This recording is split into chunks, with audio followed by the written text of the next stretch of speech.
시편 77편 1절부터 27절 말씀입니다. 내가 하나님께 소리 높여 부르짖습니다. 부르짖는 이 소리를 들으시고 나에게 귀를 기울여 주십시오. 내가 고난 당할 때에 나는 주님을 찾았습니다. 밤새도록 두 손 지켜들고 기도를 올리면서 내 마음은 위로를 받기조차 마다하였습니다. 내가 하나님을 생각하면서 한숨을 짓습니다.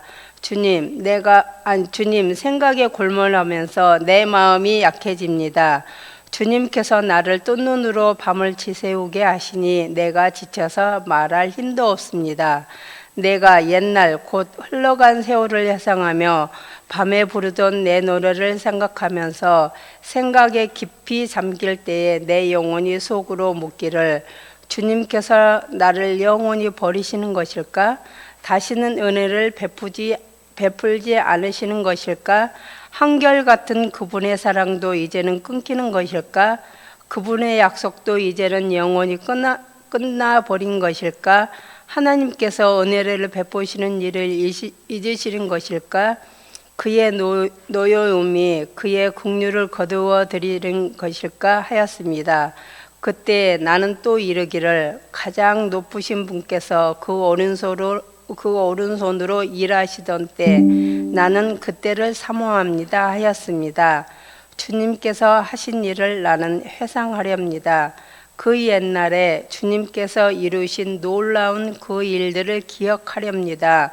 주님께서 해주신 모든 일을 하나하나 되뇌이고 주님께서 이루신 그 크신 일들을 깊이 되새기겠습니다. 하나님, 주님의 일은 거룩합니다. 하나님만큼 위대하신 신이 누구입니까? 주님은 기적을 행하시는 하나님이시니 주님께서는 주님의 능력을 만방에 알리셨습니다. 주님의 백성 곧 야곱과 요셉의 자손을 주님의 팔로 속량하셨습니다. 하나님, 물들이 주님을 배웠습니다. 물들이 주님을 배웠을 때에 두려워서 떨었습니다. 바다 속 깊은 물도 무서워서 떨었습니다.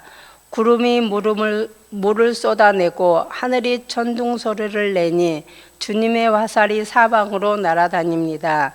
주님의 천둥 소리가 회오리바람과 함께 나며 주님의 번개들이 번쩍번쩍 세계를 비출 때에 땅이 뒤흔들고 떨었습니다. 주님의 길은 바다에도 있고 주님의 길은 큰 바다에도 있지만 아무도 주님의 발자취를 헤아릴 수 없습니다. 주님께서 주님의 백성을 양떼처럼 모세와 아론의 손으로 인도하셨습니다. 아멘. 자, 오늘 설교 제목은 이 시편의 19편 19절 주님의 길은 바다에도 있고 주님의 길은 큰 바다에도 있지만 아무도 주님의 발자취를 헤아릴 수 없습니다. 여기서 왔습니다.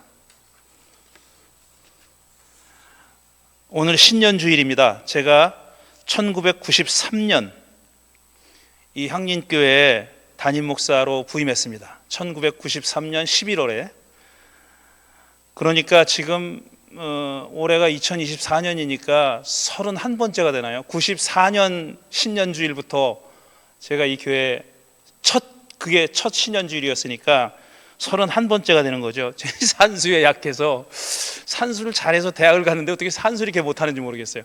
30번째 아니고 31번째 맞죠? 2024년이면 다들 모르시는 것 같으니까.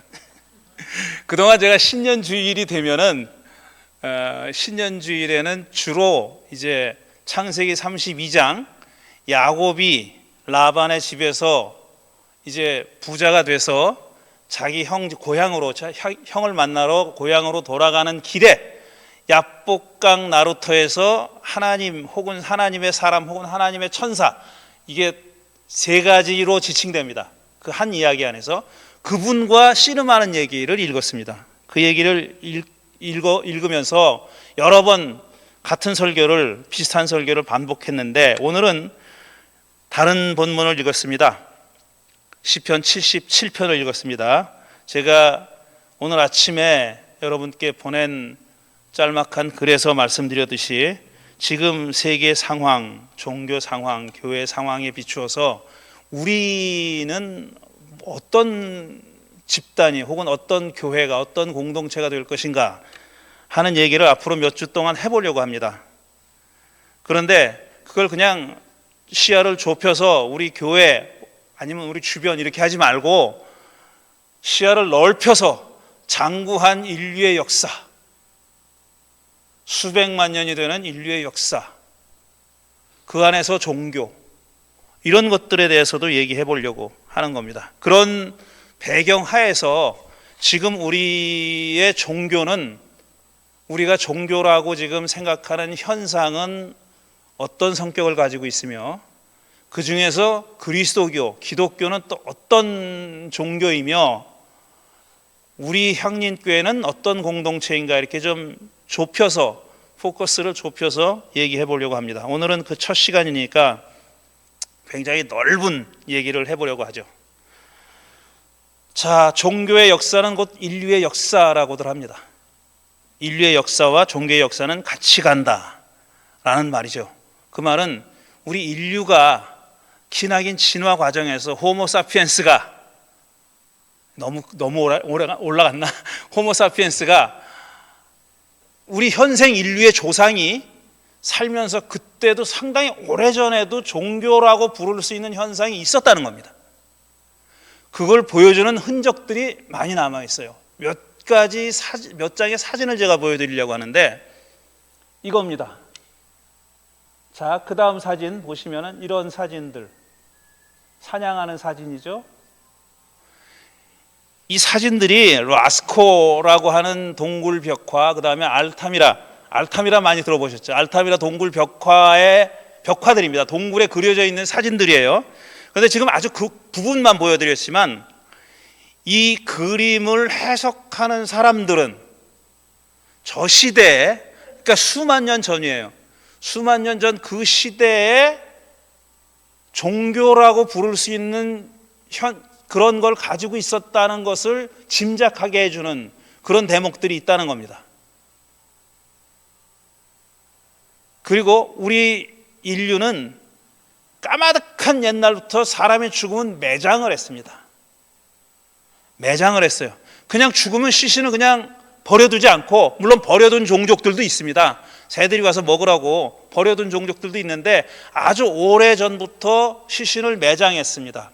그 매장의 관습에 대해서도 그걸 어떻게 해석하느냐, 해석이 각각 다르지만 유력한 해석 중에 하나가 뭐냐면은 이 사람이 지금 이렇게 죽었지만 여기서 끝나는 게 아니기 때문에 매장을 했다는 거예요. 그 사람의 삶이 죽었어요. 죽었지만 여기서 끝나는 게 아니라고 믿었기 때문에 매장을 했다는 겁니다. 그게 유력한 하나의 해석이죠. 유일한 해석이라고 볼 수 없고 유일하게 맞는 해석이라고 볼 수 없지만 어쨌든 매장을 했습니다. 사람이 죽으면 시신을 매장을 했어요. 이런 것들을 보면은 종교라는 것은 우리가 생각하는 것보다, 쉽게 생각하는 것보다 훨씬 더 오랜 역사를 가지고 있고 오랫동안 우리 인류와 함께 해온 겁니다. 우리가 아는 종교들, 불교, 유대교, 그리스도교, 회교, 그 밖에 많은 종교들이 있죠. 우리가 아는 정보를 가지고 있는, 어느 정도 아는 종교가 시작됐을 때 그 종교가 시작된 게 아니에요. 종교의 역사는 그거보다 훨씬 더 길다는 겁니다. 훨씬 더 오래됐다는 거예요. 사람은 환경에 적응하면서 진화해 왔죠. 그게 그 산물이 지금 우리입니다. 그런데 지방이라는 거죠. fat, 지방이라는 것은 아주 오래전 원시인들이 에너지원을, 칼로리를 얻기 위해서 지방이 굉장히 고칼로리라는 걸 알게 된 겁니다. 사람들이. 그전에는 그런 걸 몰랐어요. 모르다가 지방이 그렇게 고칼로리고 자기들이 살아가는데 굉장히 큰 도움을 준다는 걸 알았어요. 그래서 지방을 섭취하기 시작한 겁니다. 그게 수십만 년 전이겠죠. 굉장히 오래전에 그 일을 시작한 겁니다. 그리고 그 지방을 섭취한 그 종자들이 살아남은 거예요. 왜냐하면 옛날에는 에너지가 부족해서, 칼로리가 부족해서 사람이 죽었거든요. 굶어 죽었거든. 그러니까 먹을 게 없어서 옛날 사람들은 그날 생존할 수 있는 만큼의 칼로리를 섭취하는 게 큰 일이었어요. 그러니까 종일 먹을 거 찾아다닌 겁니다. 원시인들은. 그러다가 그런 고칼로리의 지방을 발견한 거고 알게 된 거고 그걸 섭취하니까 굉장히 효율적이라는 걸 알게 됐어요. 그 지방을 먹기 시작한 겁니다. 그게 수십만 년 전이겠죠.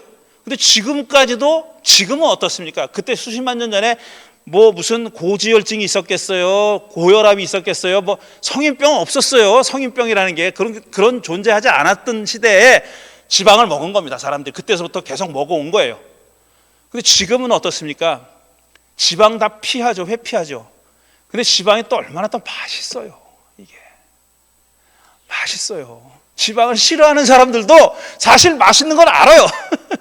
아는데 몸에 안 좋기 때문에 피하는 거예요. 근데 입맛은 여전히 지방에 길들여져 있는 겁니다. 그러니까 쉽게 해서 사람의 다른 부분은 다 진화했는데 달라졌는데 입맛은 지방을 처음에 섭취했을 때 그때 흔적을 가지고 있는 겁니다. 그때 머물러 있다고는 말하지 못하지만 그 흔적을 가지고 있는 거예요. 그래서 지방이 맛있는 거예요.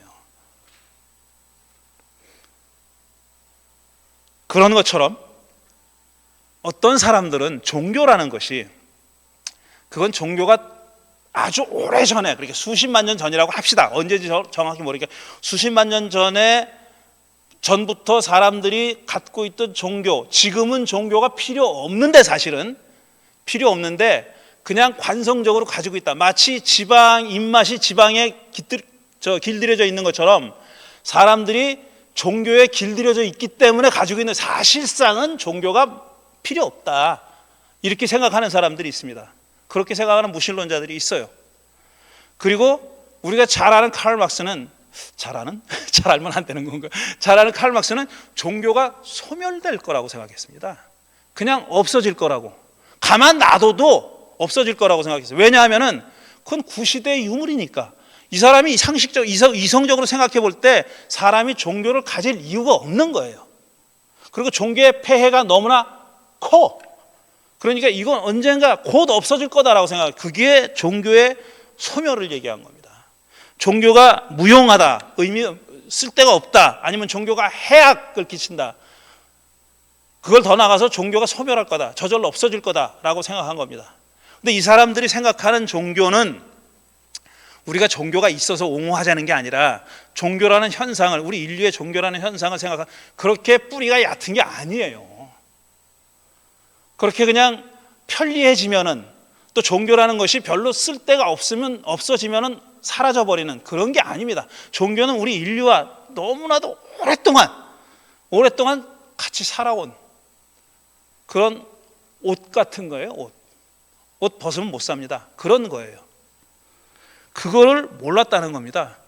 그러니까 종교 자체가 사라질 것이다. 마치 지방을 지금 섭취하면 안 되는데 일시적으로 하고 있는 것처럼 언젠가는 지방 섭취를 안 할 겁니다. 우리 인류가.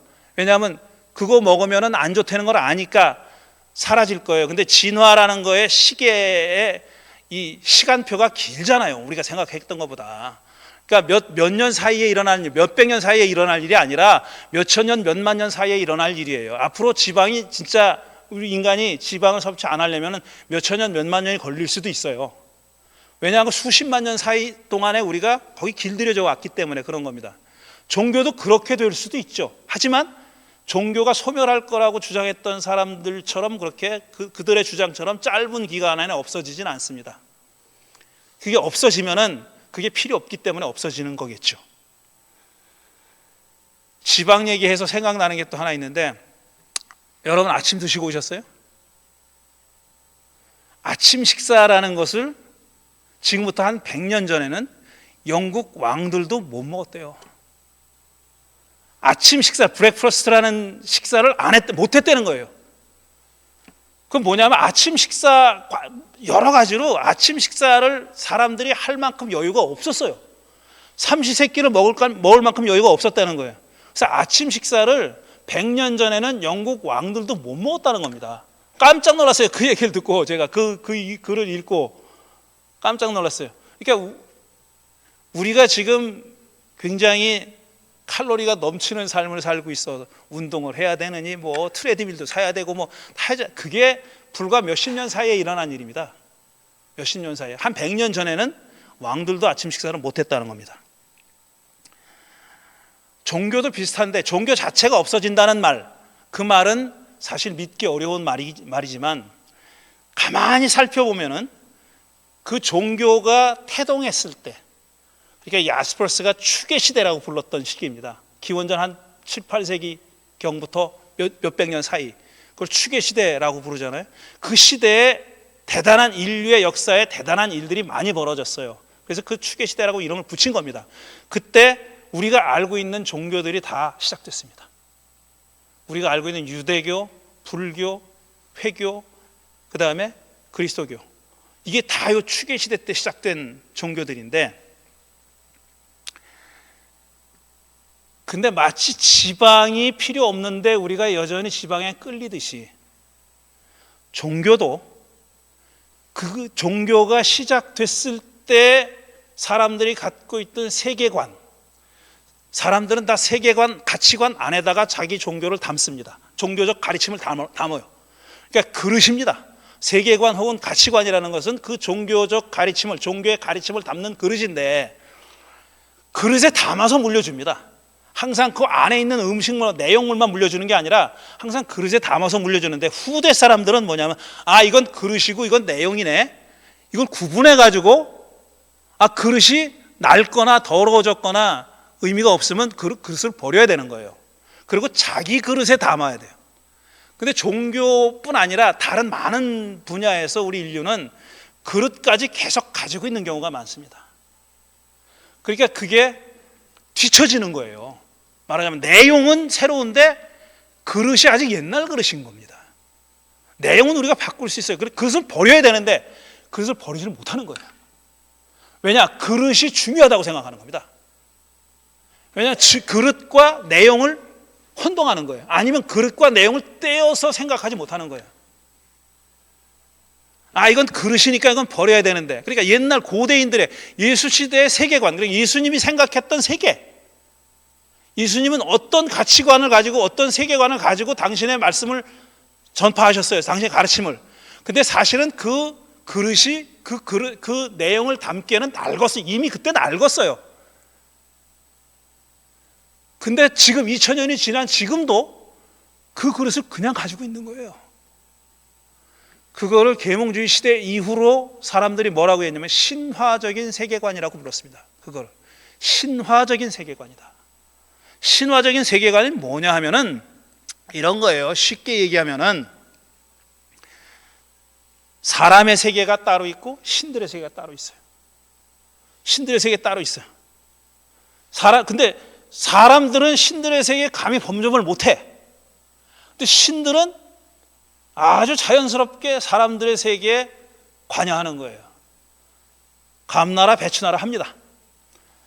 이 신들의 뜻대로 세상을 움직이고 돌리고 이끌어 간다고 생각한 겁니다. 그래서 근데 그 신들은 사람들에 비해서 훨씬 더 막강한 힘을 가지고 있어요.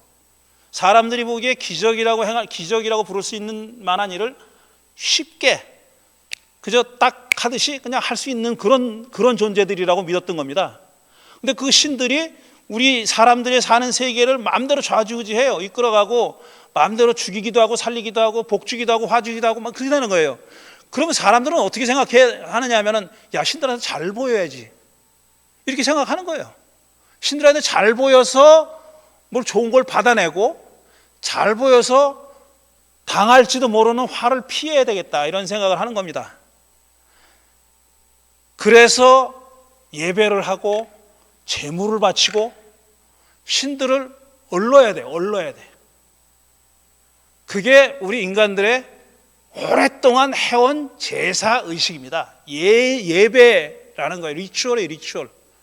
의식이 그런 거예요. 기본은 그겁니다. 옛날 메소포타미아 종교 보잖아요. 그러면 그 신상이 제일 껌껌한 데 들어가 있어요. 아무도 못 들어갑니다. 거기는 제사장 말고는 못 들어가요. 그리고 제사장이 삼시세끼인지 두 끼인지 몰라도 어쨌든 밥을 차려와요. 그래서 신상 앞에서 먹여주고 빈 그릇을 내옵니다. 그게 늘 하는 일이에요. 그 사람들이 늘 했던 일이에요. 짐승을 제물을 받다 바치고 고기들은 자기들이 다 먹고 신이 먹었다 그래. 그걸 오랫동안 해왔어요. 이 모든 일들의 바탕이 신화적인 세계관입니다. 신들은 두려운 존재. 잘못 보이면 난 망해. 우린 망해. 잘 보여야 돼. 이겁니다. 이 신화적 세계관. 예수님 시대까지도 그 세계관이 남아 있었어요. 남아 있었어요. 그 상황에서 그리스도교가 탄생한 겁니다.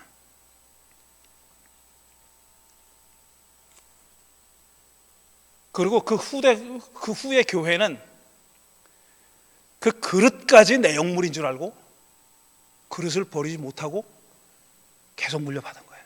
아직까지.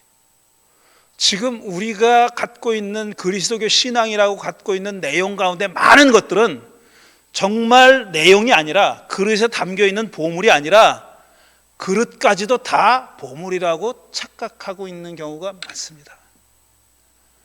지방이 나쁜 줄 알지만 계속 당기는 것처럼 그걸 못 버리는 겁니다. 이걸로는 알아요. 머리로는 이게 아니다 알아요. 그런데 여기는 아직 안 움직이는 거예요. 거기 때 이게 지체되는 겁니다. 얘가 가는 것만큼 빨리 못 가. 얘는 그래가지고 지체되고 있는 거예요.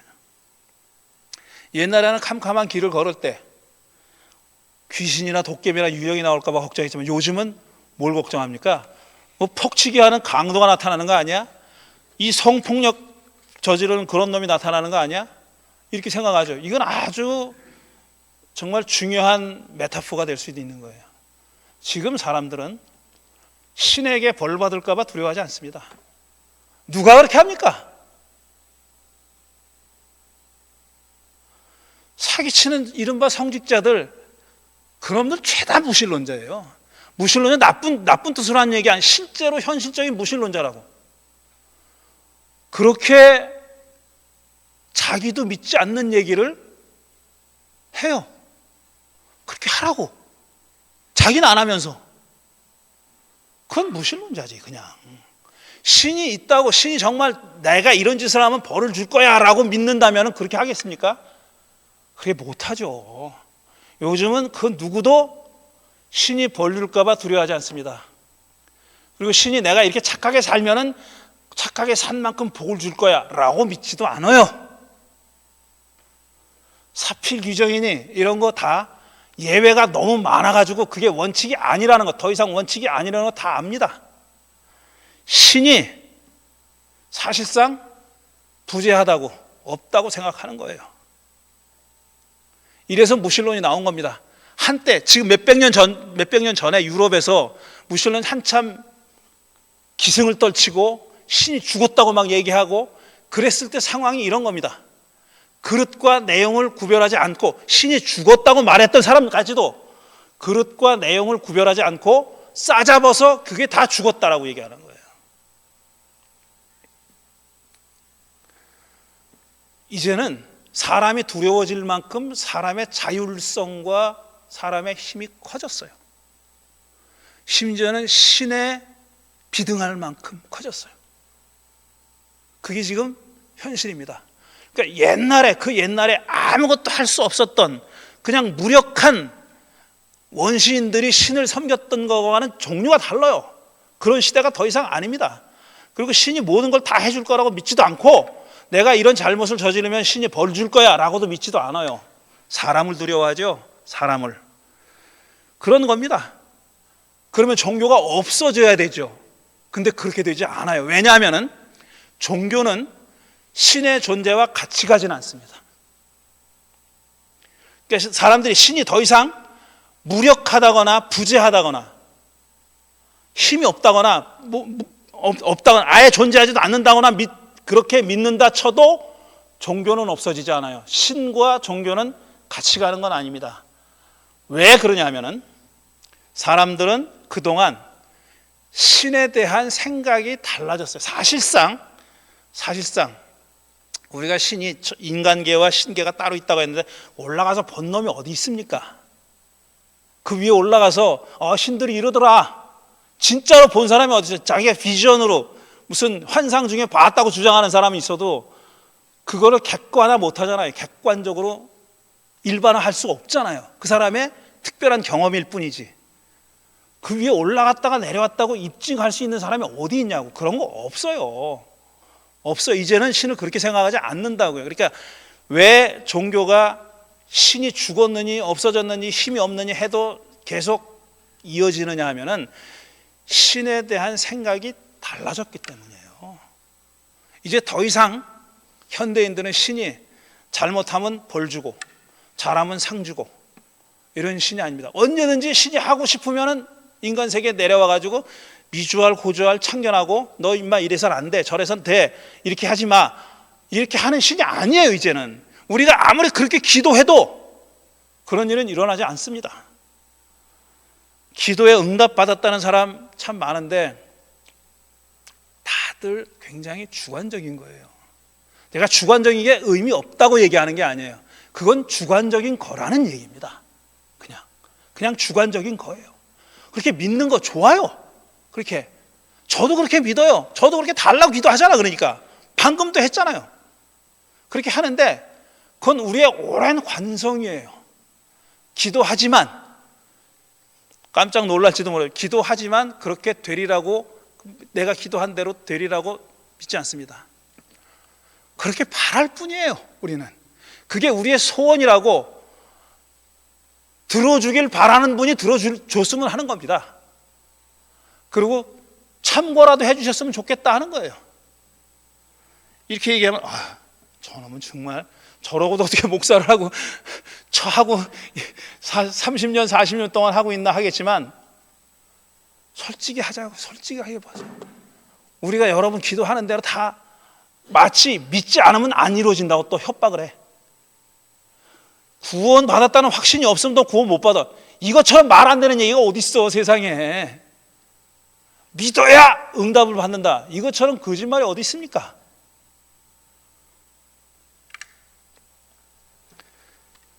더 얘기할 거 많은데 아직 너무 많이 했기 때문에 어차피 계속 할 거니까. 근데 오늘 이 77편 시편 다음 주에 계속 읽어야 되겠어요. 77편 시편에도 제가 지금 말씀드린 내용이 표현되어 있어요. 이 시는 천재입니다. 천재. 천재라는 말 적절하지 않은지 몰라도 굉장히 영감 있는 사람이에요. 야, 어떻게 이렇게 시를 쓰지? 어떻게 3000년 전에 이런 걸 썼지? 싶을 정도예요. 딱 현대인이야. 이 양반은 딱 현대인이에요. 너무나 놀라운 양반이에요.